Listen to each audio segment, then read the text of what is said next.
کہا ہے میرے بچے تو اللہ تبارک و تعالیٰ کو خوشحالی میں پہچان لے، اپنے اچھے دنوں میں پہچان لے، اپنی تندرستی کے ایام میں پہچان لے۔ یعرفک فی الشدہ، تیرا پروردگار تیری پریشانیوں میں تجھے پہچانے گا۔ غم نہ کری رب تجھے برباد نہ ہونے دے گا، تیرا دشمن بڑا نادان۔ نحمده ونستعینه ونستغفره ونعوذ بالله من شرور انفسنا ومن سیئات اعمالنا، من يهده الله فلا مضل له ومن يضلل فلا هادي له، واشهد ان لا اله الا الله وحده لا شريك له، واشهد ان محمدا عبده ورسوله۔ يا ايها الذين آمنوا اتقوا الله حق تقاته ولا تموتن الا وانتم مسلمون۔ يا أيها الناس اتقوا ربكم الذي خلقكم من نفس واحدة وخلق منها زوجها وبث منهما رجالا كثيرا ونساء، واتقوا الله الذي تساءلون به والأرحام إن الله كان عليكم رقيبا۔ يا أيها الذين آمنوا اتقوا الله وقولوا قولا سديدا يصلح لكم أعمالكم ويغفر لكم ذنوبكم، ومن يطع الله ورسوله فقد فاز فوزا عظيما۔ أما بعد فإن خير الحديث كتاب الله، وخير الهدي هدي محمد صلى الله عليه وسلم، وشر الأمور محدثاتها وكل محدثة بدعة وكل بدعة ضلالة وكل ضلالة في النار۔ أعوذ بالله من الشيطان الرجيم، بسم اللہ الرحمن الرحیم۔ لقد خلقنا الانسان فی کبد۔ محترم حاضرین جمعہ، محترم بزرگوں، نوجوان ساتھیوں، پردہ نشین ماں اور بہنوں، پچھلے خطبہ جمعہ میں یہ گفتگو آپ کے سامنے ہوئی تھی کہ انسان کی زندگی میں مشکلات کیوں آتی ہیں، پریشانیاں کیوں آتی ہیں، آزمائشیں کیوں آتی ہیں، انسان کی زندگی میں پریشانیوں کا مقصد کیا ہے، پریشانیوں کے ریزنز کیا ہیں، ان پر پچھلے خطبہ جمعہ میں تفصیل سے بات ہوئی۔ آج اسی سلسلے کی دوسری کڑی ہے اور آخری کڑی ہے کہ انسانی زندگی میں آنے والی پریشانیوں اور غموں کا علاج کیا ہے، انسان کے زندگی میں جو دکھ آتے ہیں، جو مصیبتیں آتی ہیں، ان کا حل کیا ہے۔ میں چاہتا ہوں کہ آج کے خطبہ جمعہ میں مختصر سے وقت میں اس سلسلے میں چند اہم باتیں آپ کے سامنے بیان کی جائیں۔ دکھوں کا علاج، غموں کا علاج کیا ہے، یہ بتانے سے پہلے یہ بتا دینا میں مناسب سمجھتا ہوں کہ انسان کی زندگی قرآن کریم کے اکارڈنگ، قرآن کے مطابق یہ مشقتوں سے، پریشانیوں سے بھری ہے، انسان مشقتوں میں پیدا کیا گیا. میں نے آپ کے سامنے خطبہ مسنونہ کے بعد قرآن کریم کے 30ویں پارے کی سورہ بلد کی ایک آیت پڑھی. اللہ نے فرمایا لقد خلقنا الانسان فی کبد، ہم نے انسان کو مشقتوں میں پیدا کیا. انسان اسٹرگل کرتا ہے، لڑتا ہے، جد و جہد کرتا ہے. دنیا کی ساری نعمتیں مل جائیں تب بھی انسان کی زندگی ایسا نہیں ہو سکتا کہ اس کی زندگی میں کبھی آنسو نہ آئے، کبھی تکلیف نہ آئے، سب کچھ اس کے من کے مطابق. یہ ممکن نہیں ہے. بہت سارے ایسے اسٹیج آئیں گے زندگی میں جب ایک بہت دنیا کا خوشحال آدمی بھی وہاں آ کر کے اس کے چہرے پر بھی اداسی آئے، وہ بھی روئے گا، وہ بھی افسوس کرے گا، وہ بھی ٹینشن کا شکار ہوگا. یہ انسان کی فطرت کا ایک حصہ ہے.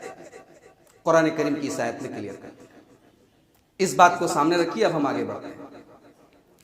مشکلات اور پریشانیوں کا سب سے پہلا حل یہ ہے کہ آدمی صرف پریشانی میں اللہ کو یاد نہ کرے، خوشحالی میں اللہ کو یاد کرے. ہوتا کیا ہے، ہم اللہ کو تب یاد کرتے ہیں جب ہمارے اوپر کوئی دکھ آتا ہے. بچہ صحت مند تھا، ہم نے اللہ کو یاد نہیں کیا. بچہ بیمار ہوا، اللہ یاد ہے. کاروبار چل رہا تھا، ہمیں اللہ یاد نہیں آیا. کاروبار رک گیا، اللہ یاد ہے. دیش میں سکون تھا، ہم بے فکر تھے. دیش کا ماحول تھوڑا بے چینی کا ہے، ہمیں اپنا رب یاد آ رہا ہے. رب یاد آنا چاہیے، مصیبتوں میں بھی آنا چاہیے، دکھوں میں بھی آنا چاہیے، پریشانیوں میں بھی آنا چاہیے، لیکن خوشحالی میں بھی آنا چاہیے. اللہ کے پیارے نبی جناب محمد رسول اللہ صلی اللہ علیہ وسلم حضرت عبداللہ ابن عباس سے کہتے ہیں، جو آپ کے ساتھ سواری پر بیٹھے ہیں، مسند احمد کی روایت ہے، تعرف الیہ فی الرخاء یعرفک فی الشدہ. عبداللہ ابن عباس اللہ کے نبی کے کزن بردر ہیں، چچا زاد بھائی ہیں، لیکن چونکہ رشتے میں عمر میں بہت چھوٹے ہیں، اس لیے اللہ کے نبی اس حدیث میں ان کو بچہ بچہ کہہ کے مخاطب کرتے ہیں. اے میرے بیٹے، اے میرے بچے. کہا اے میرے بچے، تو اللہ تبارک و تعالیٰ کو خوشحالی میں پہچان لے، اپنے اچھے دنوں میں پہچان لے، اپنی تندرستی کے ایام میں پہچان لے. یعرفک فی الشدہ، تیرا پروردگار تیری پریشانیوں میں تجھے پہچانے گا. بڑا عجیب و غریب ہے یہ جملہ. کیا اللہ ہمیں نہیں پہچانتا؟ اللہ تو ہمیں زندگی کے سارے ایام میں پہچانتا ہے. یہاں پہچاننے سے مراد اللہ کی مدد ہے کہ تم اللہ کا حق ادا کرتے رہو، اللہ کو یاد کرتے رہو اپنے اچھے دنوں میں، تو تمہارے برے دنوں میں اللہ بھی تم کو یاد رکھے. حضرت یونس علیہ السلام کا واقعہ بڑا مشہور ہے. ان کو مچھلی نے نگل لیا، لمبا واقعہ ہے. مچھلی کے پیٹ میں چلے گئے. مچھلی کے پیٹ میں جا کر کے انہوں نے ایک دعا پڑھی تھی، بہت مشہور دعا ہے، اور اللہ کے نبی کی حدیث بھی ہے کہ اگر کسی دکھ اور پریشانی میں یہ دعا پڑھی جائے تو اللہ وہ مصیبت دور کرتا ہے. لا الہ الا انت سبحانک انی کنت من الظالمین. یہ تو بہت مشہور واقعہ ہے، دعا بھی بہت مشہور ہے، آپ سنتے ہیں، جانتے ہیں. مگر ایک بات میں اس واقعے کے تعلق سے کہنا چاہتا ہوں جو قرآن نے ہمیں بتائی. اللہ نے فرمایا فلولا انه كان من المسبحين للبث في بطنه الى يوم يبعثون. میرا بندہ یونس میری تسبیح بیان کرنے والوں میں سے تھا. میرا بندہ یونس مجھے یاد کرنے والوں میں سے، میرا ذکر کرنے والوں میں سے تھا. اگر ایسا نہ ہوتا تو وہ مچھلی کے پیٹ میں قیامت کے دن تک پڑا رہتا. علماء تفسیر نے اس آیت کی تفسیر میں لکھا ہے کہ ایسا نہیں ہے کہ حضرت یونس علیہ السلام مچھلی کے پیٹ میں پہنچے تو ان کو اللہ یاد آیا. وہ باقی ایام میں بھی اللہ کو یاد کرتے تھے، اللہ کی تسبیح بیان کرتے تھے. اس لیے اللہ نے کہا کہ چونکہ میرا بندہ تسبیح بیان کرنے والوں میں سے تھا، اس لیے ہم نے اس کو بچا دیا. مصیبت میں صرف اللہ کو مت پکارو میرے بھائی، اچھے دنوں میں بھی اللہ کو پکارو. مصیبت میں تو فرعون نے بھی اللہ کو پکارا، ڈوبنے لگا، اللہ یاد آیا. کہتا ہے کہ اے اللہ میں تیرے اوپر ایمان لاتا ہوں. ڈوب رہا ہے، آخری سانسیں چل رہی تو اللہ یاد آ رہا ہے. اللہ نے فرمایا الآن وقد عصیت قبل، اب اللہ یاد آ رہا ہے. ساری زندگی تیری اللہ کا مذاق اڑانے میں گزری. موسیٰ کو چیلنج کرتا تھا، کون اللہ ہے، کون تیرا رب ہے آسمان میں، اے حامان محل بناؤ، دیکھیں اس کا اللہ کیسا ہے، اس کا رب کیسا. اللہ کا مذاق اڑا، اپنے آپ کو رب کہتا تھا، اپنی حکومت پر ناز کرتا تھا، اپنی ندیوں پر ناز کرتا تھا، کہتا تھا ہذہ الانہار تجری من تحتی. موسیٰ تمہارا میرا کیا مقام ہے. موسیٰ علیہ السلام کی زبان میں تھوڑی لکنت تھی. اللہ کی عجیب قدرت ہے. اللہ نے اپنے نبیوں میں جس نبی کو یہ مقام بخشا کہ اللہ نے ڈائریکٹ اس نبی سے کلام کیا ہے، اس نبی کے اندر لکنت تھی. حضرت موسیٰ علیہ السلام خود کہتے ہیں لا ينطلق لسانی، میری زبان چل نہیں پاتی. اسی لیے جب فرعون کے سامنے جانے کی بات آئی تو حضرت موسیٰ علیہ السلام نے کہا کہ میرے ساتھ ایک سپورٹر لگا دے اللہ، میرے بھائی ہارون کو لگا دے، اس لیے کہ میں اتنا بولنے میں ماہر نہیں ہوں، ایکسپرٹ نہیں ہوں. اللہ کسی سے کوئی نعمت اگر لیتا ہے یا کسی کو کوئی نعمت اتنی نہیں دیتا ہے تو دوسری طرف سے نواز دیتا ہے. موسیٰ کی زبان میں لکنت ہے، مگر اللہ موسیٰ علیہ السلام کو یہ مقام دے رہا ہے کہ موسیٰ سے بات کر رہا ہے. اللہ وَكَلَّمَ اللَّهُ مُوسَىٰ تَكْلِيمًا، یہ مقام سب کو نہیں ملا ہے. اللہ موسیٰ سے کلام کر رہا ہے. تو وہ موسیٰ فرعون کے دربار میں کھڑے اور فرعون اللہ کا مذاق اڑا رہا ہے اور کہہ رہا ہے کہ موسیٰ تمہاری اوقات کیا، تم بول نہیں پاتے ڈھنگ سے، مجھے دیکھو میں اتنے بڑے سلطنت کا فرما روا ہوں اور میرے نیچے سے نہریں بہ رہی ہیں، میرے محل کے نیچے سے. جن نہروں پر فرعون کو ناز تھا انہی ندیوں میں سے ایک ندی میں اللہ نے اس کو ڈبو دیا. انسان کو اپنی دولت پر، اپنی طاقت پر، اپنے اسٹیٹس پر، اپنے علم پر کبھی غرور نہیں کرنا چاہیے، ورنہ وہی علم، وہی طاقت، وہی دولت، وہی حکومت اس کی تباہی اور اس کی بربادی کا سبب بن جاتی ہے. میرے پیارے فرعون ڈوب رہا ہے، توبہ کر رہا ہے، اللہ کو یاد کر رہا ہے. اللہ نے کہا نہیں، اب کوئی فائدہ نہیں. تو مصیبتوں کا یہ پہلا حل یاد رکھو، اللہ کو اچھے دنوں میں یاد رکھو، اللہ کو اپنے کاروبار کے چلتا کے دنوں میں یاد کرو، اللہ کو اپنے بچے کی صحت کے دنوں میں یاد کرو، اللہ کو اپنے گھر میں خوشحالی اور آسائش کے دنوں میں یاد کرو. اللہ تمہاری پریشانی کے دنوں میں تمہیں یاد رکھے. دوسری چیز، ہم چاہتے ہیں ہماری پریشانیاں دور ہو جائیں. دوسری چیز، اللہ کی ذات پر مکمل یقین رکھو. وہ یقین جو دل سے یہ کہے کہ میرا رب مجھے برباد نہیں کرے. وَمَن يَتَوَكَّلْ عَلَى اللَّهِ فَهُوَ حَسْبُهُ، جو اللہ کے اوپر بھروسہ کرتا اللہ اس کے لیے کافی ہو جاتا ہے. بہت بڑی بات ہے یہ، اللہ اس کے لیے کافی ہو جاتا ہے جو اللہ کی ذات پر بھروسہ رکھتا ہے. اور ایک بات بتاؤں، جب آدمی اللہ کی ذات پر بھروسہ رکھتا ہے، مکمل بھروسہ، تو مصیبت دور نہ ہو تب بھی مصیبت ہلکی ہو جاتی ہے. مصیبت آدمی کے سامنے مصیبت اگر آئے اور وہ مصیبت اس کو بہت بڑی معلوم ہو، یہ بھی بہت بڑا فتنہ ہے میرے بھائی. کوئی آدمی بیمار ہے اور اس بیماری میں کوئی جا کر کے یہ بتا دے کہ تم 3 دن کے مہمان ہو، تو بیچارہ 3 دن کیا ہو سکتا ہے، ایک ہی دن میں وہ مر جائے، اس لیے کہ اس کی مصیبت بڑھ گئی، اس کا دکھ بڑھ گیا، اس کے سامنے اس کے دکھ کو بڑھا کے پیش کیا. انسان جب اللہ کی ذات پر بھروسہ کرتا ہے، اللہ مصیبت کو اس کی آنکھوں میں چھوٹا کر دیتا ہے. آئیے قرآن سے اس کی مثال دیکھتے ہیں. اللہ کے نبی کی زندگی میں ایک لڑائی لڑی گئی، غزوہ لڑا گیا، غزوہ احزاب. احزاب کے معنی، احزاب کا مطلب ہوتا ہے گروہ، بہت ساری جماعتیں، بہت ساری پارٹیز. چونکہ یہ وہ جنگ تھی جس میں بہت سارے قبیلے مل کر کے مسلمانوں سے لڑنے کے لیے آئے تھے، بہت بڑی فوج لے کر کے آئے تھے. اور مدینہ اس وقت کمزور تھا، یہ نیا اسٹیٹ ہے، صحابہ بھی کمزور ہیں، فائنینشیل کمزور ہیں، اکنامیکل کمزور ہیں، لڑائی کے قابل نہیں، اور ایک بڑی تعداد میں فوجیں آئی ہیں لڑنے کے لیے. اب ذرا دیکھیے سچویشن کیا ہے. اب دشمن سامنے، اور دشمن بھی ایک سمندر کی موجوں کی طرح، ان کی تعداد ہے ہزاروں، 15-20 ہزار کے قریب فوج ہے. اب صحابہ کے دل کا کیا حال ہے قرآن کریم بیان کرتا ہے. وَلَمَّا رَأَى الْمُؤْمِنُونَ الْأَحْزَابَ قَالُوا هَذَا مَا وَعَدَنَا اللَّهُ وَرَسُولُهُ وَصَدَقَ اللَّهُ وَرَسُولُهُ وَمَا زَادَهُمْ إِلَّا إِيمَانًا وَتَسْلِيمًا.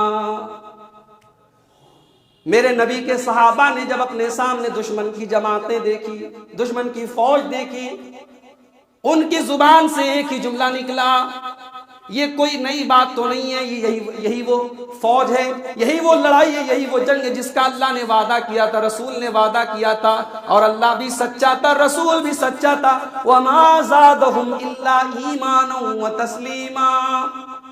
اور میرے نبی کے صحابہ نے جب اس فوج کو دیکھا، اپنے سامنے دشمن کی اتنی بڑی تعداد کو دیکھا، تو ان کا مورل ڈاؤن نہیں ہوا، ان کا حوصلہ پست نہیں ہوا، بلکہ ان کا ایمان اور بڑھ گیا، ایمان بڑھ گیا۔ یہ ایمان کب بڑھتا ہے؟ جب آدمی کو اللہ کی ذات پر مکمل یقین ہوتا ہے۔ موسیٰ علیہ السلام ہے، بنی اسرائیل کو لے کر کے جا رہے ہیں، پیچھے فرعون پیچھا کر رہا ہے۔ اب ایک موقع ایسا آیا کہ سامنے دریا ہے، پیچھے فرعون ہے۔ موسیٰ علیہ السلام کے ساتھیوں نے کہا کہ اے موسیٰ، یہ تو بڑی عجیب و غریب کریٹیکل سچویشن ہے، نہ آگے جا سکتے ہیں نہ پیچھے جا سکتے ہیں، کہاں جائیں گے؟ اے موسیٰ انا لمدرکون، اب تو فائنل ہے کہ ہم پکڑ لیے جائیں، وی ول بی اریسٹڈ، اب ہم گرفتار ہو جائیں گے، اب ہمیں بچانے والا کوئی نہیں۔ موسیٰ علیہ السلام بڑے اطمینان سے جواب دیتے، کلا ان معی ربی سیہدین، ایسا نہیں ہو سکتا، میرا رب میرے ساتھ ہے۔ اللہ، یہ جو یقین ہے میرا رب میرے ساتھ ہے، اسی کا نام توکل ہے میرے بھائی۔ یہ توکل اور یہ یقین، یہ انسان کو بکھرنے نہیں دیتا، یہ انسان کو بچاتا اور اللہ کی مدد آتی ہے۔ اگر اللہ کی ذات پر یقین ہو، اللہ ہمیں ختم نہیں کرے گا، اللہ ہمیں ضائع نہیں کرے گا، اللہ ہمیں برباد نہیں کرے گا، تو اللہ یقیناً برباد نہیں کرے گا۔ اور یہ میں نہیں کہہ رہا ہوں، خود اللہ کہہ رہا ہے۔ صحیح بخاری کی حدیث اور حدیث قدسی ہے، اللہ کے پیارے نبی کہتے ہیں کہ اللہ تعالیٰ کہتا ہے، انا عند ظن عبدی بی، میرا بندہ میرے بارے میں جیسی سوچ رکھتا ہے میں ویسا ہو جاتا ہوں۔ بہت عجیب جملہ ہے، اس کو یاد رکھیں، میرا بندہ میرے بارے میں جیسی سوچ رکھتا ہے میں ویسا ہو جاتا ہوں۔ وَأَنَا مَعَهُ إِذَا ذَكَرَنِي، میرا بندہ مجھے یاد کرتا ہے، میں اپنے بندے کے ساتھ ہوتا ہوں۔ تو یہ دوسری چیزیں یاد رکھیں میرے بھائی، اللہ کی ذات پر بھروسہ ہونا چاہیے، وہی بھروسہ جو ہمارے نبی کو غار ثور میں تھا۔ ابو بکر صدیق ساتھ میں ہیں، دشمن قریب پہنچا ہے، ابو بکر صدیق کہتے ہیں اللہ کے نبی اب کیا ہوگا؟ میرے نبی نے کہا اب کیا ہوگا؟ ابو بکر لا تحزن ان اللہ معنا، اللہ ہمارے ساتھ، ڈونٹ وری، فکر مت کرو، اللہ ہمارے ساتھ، ہم دو نہیں ہمارے ساتھ تیسرا بھی اللہ ہے۔ یہ یقین میرے نبی کو تھا، اور اللہ نے اس یقین کی لاج رکھی۔ غار ثور کے قریب دشمن پہنچا لیکن نبی کو نہیں دیکھ پایا، ابو بکر صدیق کو نہیں دیکھ پایا۔ تو یہ دوسری چیز ہے میرے پیارے ساتھ، کہ ہمیں اللہ کی ذات پر یقین ہو، اور یہ پھر یقین ایسا ہو کہ پھر ہم کہیں شک میں نہ پڑے، کہیں ڈاؤٹ میں نہ پڑے۔ تیسری چیز، جب کوئی مصیبت آئے تو کبھی کبھی اس پر بھی غور کریں کہ مصیبت اور بڑی بھی تو ہو سکتی تھی۔ ایکسیڈنٹ ہوا، پیر میں چوٹ آئی، ہڈی فریکچر ہو گئی، یقیناً بہت بڑی تکلیف ہے، ہو سکتا ہے مہینہ ڈیڑھ مہینہ آپ کو بستر پر رہنا پڑے، مگر آپ اس ایکسیڈنٹ سے اچھے ہیں جس ایکسیڈنٹ میں انسان ایکسپائر کر گیا۔ آپ کا کاروبار مندی کا شکار ہے، مال آپ کا بک نہیں رہا ہے، مال آپ کے گھر میں رکھا ہے، آپ پریشان ہیں، لیکن آپ ایسا نہیں ہے کہ آپ کے گھر میں کھانے کے لالے پڑے ہیں۔ بے شمار لوگ ہیں جن کے گھروں میں کھانے کے لالے پڑے ہیں۔ صبح کی روٹی اگر میسر ہے تو شام کی گارنٹی نہیں، شام کا کھانا میسر ہے تو صبح کی گارنٹی نہیں، آپ ان سے بہتر ہیں۔ اسی لیے اللہ کے نبی کہتے ہیں جب اپنے سے چھوٹوں کو دیکھا کرو تو اللہ کی نعمت یاد آئے گی، اپنے سے پریشان لوگوں کو دیکھو تو اللہ کا احسان یاد آئے گا، اپنے سے بڑوں کو دیکھو گے تو خالی لالچ پیدا ہوگا۔ زندگی میں ترقی کرنا، زندگی میں آگے بڑھنا منع نہیں ہے، مگر جب انسان کے اوپر دکھ آئے تو کبھی کبھی اپنے سے زیادہ دکھی لوگوں کو دیکھ لے، اس کا دکھ ہلکا ہو جائے گا۔ اسی طریقے سے مصیبتوں اور غم کو دور کرنے والی ایک چیز یہ بھی ہے میرے پیارے ساتھی، کہ ہم اپنے اندر اللہ کا ڈر پیدا کریں، اللہ کا تقوی پیدا کریں، وہ تقوی جو صرف مسجد کی باؤنڈری کے اندر نہ ہو، وہ تقوی جو ہمارے گھر کے اندر بھی ہو، وہ تقوی جو ہمارے معاملات میں بھی ہو، وہ تقوی جو ہمارے لین دین میں بھی ہو، وہ تقوی جو ہمارے پوری زندگی میں۔ اور یہ تقوی اگر پیدا ہو گیا، اللہ وہاں سے ہمیں روزی دے گا، ہم سوچ نہیں سکتے، اللہ وہاں سے ہماری مصیبتیں دور کرے گا، ہم سوچ نہیں سکتے۔ وَمَن يَتَّقِ اللَّهَ يَجْعَل لَّهُ مَخْرَجًا وَيَرْزُقْهُ مِنْ حَيْثُ لَا يَحْتَسِبُ، جو اللہ سے ڈرتا ہے، جس کے دل میں اللہ کا تقوی ہوتا ہے، رب العالمین اس کے لیے مصیبتوں میں راستہ نکال دیتا ہے، اور رب العالمین اسے ایسی جگہ سے روزی دیتا ہے کہ وہ سوچ بھی نہیں سکتا۔ تقوی پیدا کر۔ اللہ نے فرمایا سورہ اعراف کے اندر، وَلَوْ أَنَّ أَهْلَ الْقُرَىٰ آمَنُوا وَاتَّقَوْا لَفَتَحْنَا عَلَيْهِمْ بَرَكَاتٍ مِّنَ السَّمَاءِ وَالْأَرْضِ، یہ بستی والے، یہ محلے والے، یہ سماج والے اگر یہ ایمان رکھتے اور اللہ سے ڈرتے رہتے تو اللہ ان کے اوپر زمین و آسمان سے برکتوں کے دروازے کھول دیتا۔ اللہ کی برکتیں بے چین ہیں ہم پر برسنے کے لیے، بس ہم اپنے اندر تقوی پیدا کریں، اللہ کا ڈر پیدا کریں، اللہ کا خوف پیدا کریں، اللہ کے قانون کی حفاظت، اللہ کی شریعت کی حد کے اندر رہنا شروع کریں۔ سورہ قاف جو اللہ کے پیارے نبی خطبہ جمعہ میں پڑھا کرتے تھے، کبھی سورہ قاف کا مطالعہ کیجئے غور سے، بڑی عجیب و غریب سورت ہے قرآن کریم، پڑھو تو رونگٹے کھڑے ہو جائیں۔ ھذا ما توعدون لکل اواب حفیظ من خشی الرحمن بالغیب وجاء بقلب منیب۔ یہ جنت سب کو نہیں ملے گی، اللہ کی جنت سب کو نہیں ملے گی، اللہ کی جنت اس کو ملے گی لکل اواب حفیظ، جو اواب بن جائے، جو حفیظ بن جائے۔ اواب کا مطلب عربی میں آب یعوبو کا مطلب ہوتا ہے لوٹ جانا، جو بار بار لوٹ جائے، بار بار لوٹ جائے، بار بار اللہ کی طرف رجوع کرے، دکھ میں بھی رجوع کرے، سکھ میں بھی رجوع کرے، بیماری میں بھی رجوع کرے، صحت میں بھی رجوع کرے، جس کا ٹھکانہ ایک ہی وہ اللہ کے ساتھ اواب بن جائے اور حفیظ بن جائے۔ حفیظ کی تفسیر کرتے علماء کہتے ہیں، مفسرین کہتے ہیں حفیظ کے معنی بہت حفاظت کرنے والا، یعنی اللہ کی بنائی ہوئی حدوں اور اللہ کی بنائی ہوئی بارڈرز اور اللہ کی بنائی ہوئی لمٹس کی حفاظت کرے، اللہ کی شریعت کی حفاظت کرے۔ حفیظ بن جاؤ میرے بھائی، اواب بن جاؤ۔ آگے اس کی تشریح کی گئی، من خشی الرحمن بالغیب وجاء بقلب منیب۔ کون ہے یہ اواب اور حفیظ؟ جو رحمان سے بغیر دیکھے ڈرے، کوئی دیکھ نہیں رہا ہے تب ڈرے، سب کے سامنے تو کوئی بھی ڈر سکتا ہے۔ وہ تقوی اللہ کے یہاں قابل قبول نہیں ہے جو ان پبلک ہو، اللہ کے یہاں وہ تقوی قابل قبول ہے جو ان پرائیویٹ ہو۔ آپ پرائیویٹ کیسے ہیں، آپ اکیلے میں کیسے ہیں، آپ کی تنہائی کیسی ہے، آپ کی بیڈ روم کی لائف کیسی ہے، آپ کی پرسنل لائف کیسی ہے، اللہ کے وہ زندگی دیکھی جائے۔ اللہ ہم سب کے اندر یہ چیز پیدا فرما دے۔ تقوی یہ مصیبتوں اور غموں کا علاج ہے۔ اسی طریقے سے تقدیر پر ایمان، انسان ایک مسلمان کا ایمان ہوتا ہے کہ میری تقدیر اللہ نے لکھ کے رکھی ہے، اور میری تقدیر میں جو لکھا ہے کائنات کی کوئی طاقت چھین نہیں سکتی، اور جو نہیں لکھا ہے کوئی دے نہیں سکتا۔ کیا سمجھتے ہیں آپ اس ایمان اور اس عقیدے؟ یہ دکھ ہلکا کر دیتا ہے، یہ پریشانیاں ہلکی کر دیتا ہے، یہ صبح سے لے کے شام تک ہار کر اور کاروبار میں پریشان ہو کر کے جب ایک انسان گھر لوٹتا ہے تو اس کے دل میں کہیں نہ کہیں فیلنگ ہوتی ہے شاید یہ میرے مقدر کا حصہ نہیں تھا۔ یہ تقدیر انسان کو سیٹسفیکشن دیتی ہے، سکون دیتی ہے۔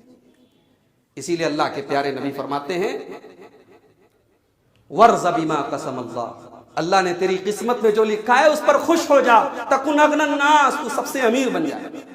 امیر وہ نہیں جو بلڈنگوں میں رہے، امیر وہ نہیں جو کروڑ پتی، امیر وہ نہیں جو ارب پتی، امیر وہ نہیں جس کے یہاں دولت کی کثرت۔ میرے نبی کہہ رہے ہیں سب سے امیر وہ ہے جو تقدیر پر راضی ہو جائے۔ اللہ کے لکھے پر راضی ہو جاؤ، سب سے بڑے امیر بن جاؤ۔ اور اسی لیے اللہ کے نبی کہتے ہیں عبداللہ ابن عباس رضی اللہ تعالیٰ عنہ، وہی حدیث ہے، سواری پر بیٹھے عبداللہ ابن عباس کہتے ہیں میرے بچے وَعْلَمْ أَنَّ مَا أَصَابَكَ لَمْ يَكُنْ لِيُخْطِئَكَ وَأَنَّ مَا أَخْطَأَكَ لَمْ يَكُنْ لِيُصِيبَكَ۔ میرے بیٹے، میرے بچے، تیری تقدیر میں جو لکھا ہے وہ کوئی چھین نہیں سکتا، اور جو نہیں لکھا ہے کوئی دے نہیں سکتا۔ تقدیر پر ایمان رکھو، دکھ دور ہو جائیں گے، غم دور ہو جائیں گے۔ لیکن ایک مسئلہ یاد رکھو، تقدیر کو مصیبتوں میں دلیل بنایا جائے گا، گناہوں میں دلیل نہیں بنایا جائے گا۔ یہ مسئلہ یاد رکھو، تقدیر کبھی گناہ کے لیے دلیل نہیں بن سکتی۔ میں نے چوری کیا، میری تقدیر میں لکھا تھا، میں نے زنا کیا، میری تقدیر میں لکھا تھا، میں نے شراب پیا، میری تقدیر میں لکھا تھا۔ گناہوں کے لیے کبھی تقدیر کو دلیل نہیں بنایا جائے گا۔ تقدیر دلیل بنے گی مصیبتوں میں، آزمائشوں میں، پریشانی میں۔ اسی طریقے سے اگر ہم چاہتے ہیں کہ ہمارے دکھ دور ہو جائیں، ہماری مصیبتیں دور ہو جائیں، تو ہم کثرت سے توبہ اور استغفار کریں۔ پچھلے خطبہ جمعہ میں نے بتایا تھا کہ گناہوں کی وجہ سے انسان پریشان ہوتا ہے۔ اللہ نے قرآن میں صاف فرمایا وَمَا أَصَابَكُم مِّن مُّصِيبَةٍ فَبِمَا كَسَبَتْ أَيْدِيكُم، جو بھی مصیبتیں تمہارے اوپر آتی تمہارے کرتوتوں کا نتیجہ ہے۔ جب ہمارے کرتوتوں کا نتیجہ ہے تو مصیبت آئے تو توبہ کرو، مصیبت آئے تو استغفار کرو۔ حضرت نوح علیہ السلام اپنی قوم سے کہتے ہیں فَقُلْتُ اسْتَغْفِرُوا رَبَّكُمْ إِنَّهُ كَانَ غَفَّارًا يُرْسِلِ السَّمَاءَ عَلَيْكُمْ مِدْرَارًا وَيُمْدِدْكُمْ بِأَمْوَالٍ وَبَنِينَ وَيَجْعَلْ لَكُمْ جَنَّاتٍ وَيَجْعَلْ لَكُمْ أَنْهَارًا۔ اے میری قوم کے لوگوں، اللہ سے استغفار کرو، اللہ تمہیں مال دے گا، اللہ تمہیں اولاد دے گا، اللہ تمہیں بارش دے گا، اللہ تمہیں باغات دے گا، اللہ تمہارے شہروں کو خوشحال بنا دے گا۔ اللہ سے استغفار کرو۔ توبہ اور استغفار یہ انسان کے دکھوں کو دور کر دیتا ہے میرے پیارے ساتھی۔ اسی طریقے سے دکھوں کو دور کرنے والی اور مصیبتوں کو دور کرنے والی ایک چیز یہ بھی ہے کہ انسان کبھی کبھی ہم اس لیے بھی پریشان ہوتے ہیں، ہمارے مقدمے چل رہے ہیں، ہم اس لیے بھی پریشان ہیں خاندان میں اختلاف ہے، ہم اس لیے بھی پریشان ہیں پڑوسی سے جھگڑا ہے۔ تو یہ اس طریقے کا جو دکھ ہے اور اس طریقے کی جو تکلیف ہے، اس کا ایک بہت بڑا سالوشن قرآن کریم نے ہمیں بتایا کہ ہم معاف کرنے والے، ہماری زندگی میں درگزر کی بھاونا ہے، درگزر کی مینٹیلٹی ہے۔ ایک ایک لفظ پر پکڑ کرتے ہو، فلاں نے ایسا بول دیا، آپ زندگی بھر اس سے بات نہیں کرو۔ ٹھیک ہے، اس نے بولا غلط بولا، لیکن یہ کس نے کہا ہے کہ کوئی ایک لفظ بول دے اگر غلط تو آپ زندگی بھر کے لیے اس سے تعلق توڑ دیں؟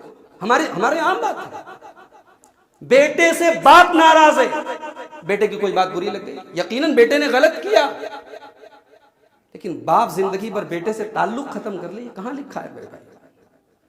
معاف کرنے والے بنو، اللہ کے بندے، نیک بندے معاف کرنے والے ہوتے ہیں۔ وَالْكَاظِمِينَ الْغَيْظَ وَالْعَافِينَ عَنِ النَّاسِ، میرے متقی بندے غصے کو پی جانے والے ہوتے ہیں اور لوگوں کو معاف کر دینے والے ہوتے ہیں۔ اللہ کے پیارے حبیب فرماتے ہیں مَا زَادَ اللَّهُ عَبْدًا بِعَفْوٍ إِلَّا عِزًّا، اللہ اپنے بندے کو، جب بندہ کسی کو معاف کر دیا کرے تو اللہ اس کو اور عزت دیتا ہے۔ ہم دشمنیاں لے کے بیٹھے ہوئے، برسوں کی دشمنی، بھائی بھائی سے ناراض ہے، بیٹا باپ سے ناراض ہے، بھائی بہن سے ناراض ہے، ختم کرو یہ دشمنیاں۔ اللہ کی جنت میں جانا ہے کہ نہیں جانا؟ اللہ کی جنت میں دشمنیوں کے ساتھ ہم نہیں جا سکتے۔ اللہ اپنی جنت میں ہمیں تبھی داخل کرے گا جب ہمارے دل کینوں سے پاک ہوں گے، ہمارے دل دشمنیوں سے پاک ہوں گے، ہمارے دل حسد سے پاک ہوں گے۔ میرے بھائیوں، اپنے دلوں کو پاک کر لو، آدھے غم اور آدھی ٹینشن تو ایسے انشاءاللہ دور ہو جائے۔ تو یہ چند اہم باتیں تھی، بہت ہی تفصیلی موضوع ہے۔ اور ایک آخری بات بیان کر کے میں بات ختم کرنے جا رہا ہوں کہ دکھ اور مصیبت، جیسا کہ میں نے خطبہ مسنونہ کے بعد جو آیت پڑھی، وہ ہماری زندگی کا ایک حصہ ہے۔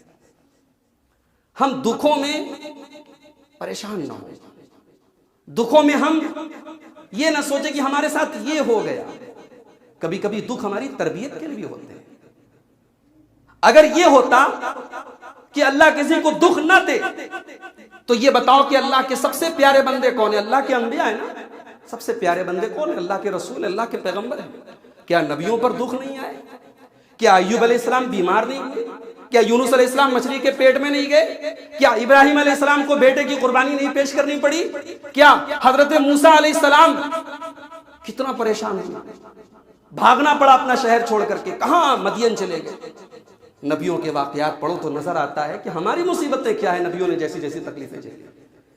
تو میرے بھائیوں، کبھی کبھی ہمارے دکھ جو ہوتے ہیں وہ ہمیں ٹرینڈ کرنے کے لیے ہوتے ہیں۔ اللہ نے قرآن میں فرمایا وَلِيَبْتَلِيَ اللَّهُ مَا فِي صُدُورِكُمْ وَلِيُمَحِّصَ مَا فِي قُلُوبِكُمْ۔ مصیبتیں کیوں آتی ہیں؟ تمہارے سینوں کے اندر جو چیز ہے، سینے کے اندر کیا دل ہے، اس دل کو پیوریفائی کرنے کے لیے، اس دل کے اندر اللہ کا ڈر بھرنے کے لیے، اس دل کے اندر ایمان بھرنے کے لیے بھی کبھی کبھی تمہیں اللہ آزماتا ہے۔ آج ہمارے ملک کے جو حالات ہیں، یقیناً اس کا ایک نیگیٹو پہلو یہ ہے کہ بہت پریشان ہے۔ اور ابھی آپ دیکھا سنا اپنے دلی کے اندر کیا ہو رہا ہے، جو تصویریں آ رہی ہیں وہ کلیجہ چھلنی کرنے کے لیے کافی ہیں۔ جو جان کا نقصان ہوا، جو دکانیں جلائی گئیں، جو گھر جلائے گئے، اور اس کے بعد مسجدوں کے میناروں پہ چڑھ کر کے اپنے جھنڈے لگائے گئے اور اس کے بعد قرآن جلائے گئے، ایک مسلمان کے لیے کیا یہ سب سننا اور دیکھنا اس کے دل کو چھلنی کرنے کے لیے کافی؟ مگر دوسری طرف ہمارے سامنے ان حالات سے کیسے لڑا جائے اس پر غور کرنے کی بھی سوچ ہمارے اندر پیدا ہو رہی ہے۔ ہمارے قائدین کو اب جو بستر پہ سوئے ہوئے ہیں، اب انہیں مجبور ہونا پڑ رہا ہے کہ نہیں، اب اٹھنا پڑے گا، اب سوچنا پڑے گا، اتنی بڑی کمیونٹی ہے، اس کمیونٹی کے تحفظ کے لیے، اس کے جان و مال کی حفاظت کے لیے ہم کیا کریں۔ جب ہوا جو ہوتی ہے وہ اپوزٹ سائیڈ میں جب چلتی ہے نا تو عقاب اور اونچائی پر اڑنے لگتا ہے۔ حالانکہ جب اپوزٹ ہوا چلتی ہے تو زیادہ تر پرندے گرنے لگتے ہیں، لیکن عقاب جو ہوتا ہے وہ اور اونچائی پر ہونے لگتا ہے۔ تو شاعر نے کہا، تندیے باد مخالف سے نہ گھبرا اے عقاب، یہ تو ہوتی ہے تجھے اونچا اڑانے کے لیے۔ اگر ہمارے اپوزٹ سائڈ کی ہوا چل رہی ہے تو یہ ہمیں اور اونچا اڑانے کے لیے چل رہی ہے۔ اگر ہمارے فیور والی ہوا چل رہی ہوتی تو ہم اتنا اونچا شاید نہ اڑ پاتے۔ یہ ہمیں اور ٹرینڈ کرنے کے لیے اور ہمیں پاک اور صاف کرنے کے لیے یہ پریشانیاں اور یہ مصیبتیں آتی ہیں۔ رب العالمین سے دعا ہے، لا العالمین ہم سب کے دکھوں اور تکلیفوں کو دور فرما دے، ہمارے ملک میں امن اور چین نازل فرما دے۔ خاص طور سے ہمارے ملک کے دارالسلطنت کے اندر، ملک کی راجدھانی کے اندر جو حالات ہیں، ہندوستان کا سب سے بڑا شہر کہہ سکتے ہیں، وہاں اگر اس طریقے کے حالات ہیں تو یقیناً ہم سب کے لیے بڑے فکر کی بات ہے کہ نہ جانے کب کہاں کون سی فساد کی ایک چنگاری کوئی نکال دے اور اس کے بعد لوگوں کے اوپر حملے ہونے شروع ہو جائیں۔ اللہ تعالیٰ دلی کے اندر جو کچھ ہوا، وہاں جن لوگوں نے سازشیں کی ہیں، رب العالمین ان سازش کرنے والوں کو ان کے انجام تک پہنچائے۔ اے اللہ، تیرے گھر کی جن لوگوں نے بے حرمتی کی، تیرے کتاب کو جن لوگوں نے جلایا، اے اللہ تو ان سے انتقام لینے کے لیے تو کافی ہو جا۔ رب العالمین اس ملک کے تمام باشندوں کو امن اور چین اور سکون کی زندگی گزارنے کی توفیق عطا فرما، اور اس ملک کا ماحول جو لوگ خراب کرنا چاہتے ہیں، جو طاقتیں خراب کرنا چاہتی ہیں، اے اللہ ان تمام لوگوں اور ان تمام طاقتوں اور کوششوں کو تو ناکام فرما دے۔ الہ العالمین ہمارے کاروبار میں برکتیں نازل فرما۔ الہ العالمین جو ہم میں بیمار ہیں سب کو شفاء کامل عاجل عطا فرما۔ الہ العالمین ہماری صفوں میں اتحاد پیدا فرما دے۔ رب العالمین ان مشکل حالات میں ہمیں اپنی بارگاہ میں رجوع کرنے کی توفیق عطا فرما۔ جو ہم میں بے نمازی ہیں ان کو نماز کی پابندی کی توفیق دے۔ جو ہمارے نوجوان دین سے دور ہیں، الہ العالمین ان کو دین سے جڑنے کی توفیق عطا فرما۔ جو ہماری خواتین، ہماری مائیں بہنیں دین سے دور ہیں، الہ العالمین انہیں دین کے راستے پر آنے کی توفیق عطا فرما۔ الہ العالمین ہمارے دلوں میں اپنا تقوی اور اپنا خوف پیدا فرما دے۔ الہ العالمین جب تک ہم دنیا میں زندہ رہیں، تیرے دین پر، تیرے ایمان پر، تیرے اسلام پر زندہ رہیں، اور خاتمہ ہم سب کا ایمان پر ہو۔ آمین۔ وآخر دعوانا ان الحمد للہ رب العالمین۔